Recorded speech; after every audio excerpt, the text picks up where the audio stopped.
August 10th, 1977. Accused son of Sam, serial killer David Berkowitz, is arrested in Yonkers, New York. The 24-year-old postal worker is wanted for slaying 6 people and wounding 7 in nearby New York City. John Keenan is chief of detectives for the NYPD. He was apprehended. He was advised of his rights. He was resigned to what appeared to be his fate. He made a statement, well, you got me. Berkowitz is sentenced to 365 years in prison after confessing to the killings that panicked the Big Apple. Okay, for coming on. Good to see you again. I need to share with the viewer that I knew David back in the 70s. Yeah, we go way back. We go way back as teenagers. Teenagers, right? In Co-op City. Sitting in the Bronx, yeah. That was a good time. Yeah, I had my ups and downs, and you know, our lives turned out differently and everything. But it's ironic that many years later, I think after 30-something years, you know, you would contact me, we get back in touch, and that's very interesting. You know, we've both changed a lot. We've both been through a lot, and. Well, you've gone through a major change. I mean, and that's one of the reasons why I contacted you. Yeah. I started writing to you, I think it was last December, maybe about a year ago. Right, about a year ago, we began to correspond. Yeah. And I was reading your website, and you're an author, and you have a ministry. You've been helping. Well, I do the particular website is just set up by friends, and it's more of a spiritual site, you know, to give people encouragement and hope and share my faith, as well as, you know, reach out to people who have, you know, struggles, needs, things like that. A lot of positive things, a lot of good things happening in my life today. I thank God for that. Now, you believe in Jesus Christ? Yes, yes. I'm a Jew, but I believe that Jesus is the Messiah of the Jews. I know other Jewish people have their views, but those are, you know, mine. How did you get into that? I mean, you grew up, your parents were Orthodox. Yeah, well, I grew up in the Bronx, and my mom kept the house kosher. My grandparents on both sides of the family, you know, kept the house kosher. And just like a normal Jewish kid growing up in the Bronx, I myself wasn't religious. I really had no, you know, deep belief, but you know, at the high holy days, you know, Rosh Hashanah, Yom Kippur, things like that, I'd have to go to the synagogue. I was bar mitzvahed and, you know, grew up in a Jewish home. Where'd you grow up in the Bronx? Because I grew up in the Bronx. I grew up in Soundview. I grew up in Soundview. That's the Throgsneck area. No, it's the southeast Bronx, just past Hunts Point area, you know, Bruckner Expressway and near the Bronx River Parkway. Yeah. It was actually pretty rough area. It got very bad. It's one of the reasons we moved out. There was so much crime in the apartment I lived in as a child. It was burglarized, and there were so many burglaries in the building. There were drug addicts on the rooftop because we were in a corner building. So it just became so unbearable. You know, my parents wanted to move, and we ended up in Co-op City. It was like a new housing development. It was like a hope and a dream of a better life, and like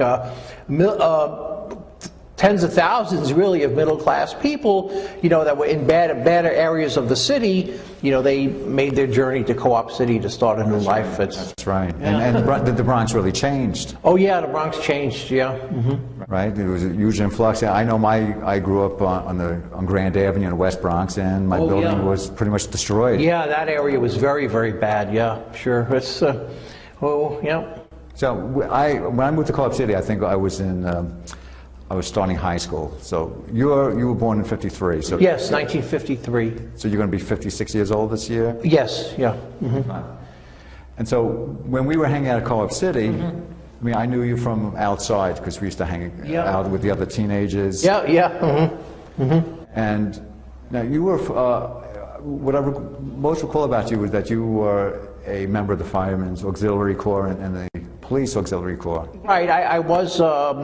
There was an organization that allowed teenagers, when you become 18 or 17 or 18, to join the auxiliary police, so I got into that.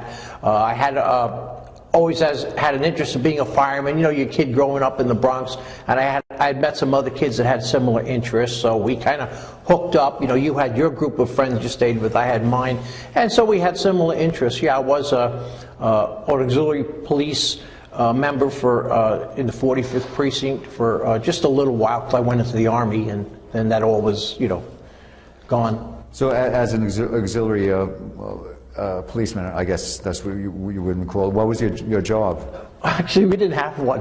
It was just a group that, in case of an emergency, you know, there was like a civil disaster or something, we would mobilize and help out to direct traffic, or be just, you know, carry things, or just be used where needed. But we really didn't do much. It was mainly just training exercises, and we had like this emergency services van, and it was just auxiliaries. But you know, we never really did anything. Never had, you know, it was like in the 60s, you remember the civil defense hats, and in case there was an attack, but that, of course, eventually, I guess, all disbanded. And your best friend was Ed? Right? I had a friend, Ed, yeah, he was a great guy, yeah. His father was a New York City fireman, you know, so. Do you ever hear from him? No. You know, after I came to prison, I lost contact with all the friends I had, you know. You know, it's interesting because I remember I had spoken to Ed, and you were in Korea at the time? Yeah, in Korea.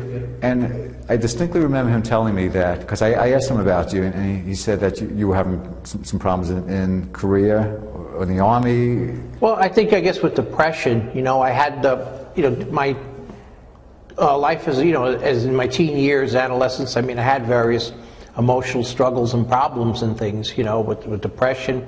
I don't recall exactly what it could have been, but yeah. And then I saw you. Mm-hmm. I remember when you came back, mm-hmm. and you were at the first shopping center, okay. And you were standing there, and I walked across the street, and I said, "Dave, how are you?" And you said, "You're doing well." Mm-hmm. And that was it. Yeah. And that was probably in 74 or so? Yeah, I got out of the Army in June of 74, so that probably would have been the time I ran into you, because I wasn't in the Bronx too much longer after that. Because you lived in Building 3. Yeah. Was your father still living there? Yes, my father was, yes. And then your father moved to Florida? My dad, unfortunately, my mom, Pearl, she passed away in 1967, just before we were going to move to Co-op City. So she never got to go there. And my dad, you know, being I was an only child, my dad, of course, very lonely. He attended a senior citizen singles meeting in the community center on Dreiser Loop. And he met a woman who lost her husband, you know, so she was alone. And they ended up dating and eventually got married. They got married in 1971. So it was good for my dad, you know. How was your father? Because I know he turned 98. Yeah, he's going to be 99, God willing, in several months. Yeah. You're very fortunate. I'm very fortunate, and his health is good. I thank God for that. You know, he's getting along real well. He lost the wife he married in Co-op City. She recently died this past last year. So he's all alone now, and that's a struggle for me. I'm in here, he's out there, but we still communicate. We write each other. We speak on the phone, you know.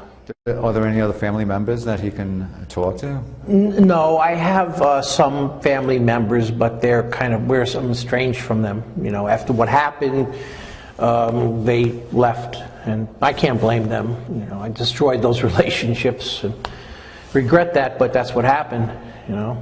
Would you establish those relationships? Yeah, well, most of them now, they're almost strangers. It's been so long. Others, aunts and uncles and so forth, grandparents have all died off. I have some cousins that I may be able to reunite with soon, and I'm just waiting on that to happen. I have some friends working behind the scenes as kind of like peacemakers, and that's a story all in itself. But God willing, in this coming year, I'll be able to meet some family members from, you know, more than 30 years ago. In your book, Son of Hope, you talk about prisoners, how lonely life is for prisoners. They don't have family members coming to them. You know, one of the things when you come to prison, you know, you commit a crime, you end up in prison, and this, you know, you don't see this in the movies about prison life, but one of the difficulties is, you know, as you're in, you're kind of like in a time warp, and people begin to go on without you, and eventually they forget about you. There are guys that have lost really a lot, or all of their families, over the passage of time. People have moved on with their lives or have died off, and yeah, it can get really, you know, lonely, and other guys don't really have any family. And some men who were in prison here were homeless in the street, so they were alone to begin with. And yeah, that's one of the hardships of prison life, is plain old loneliness.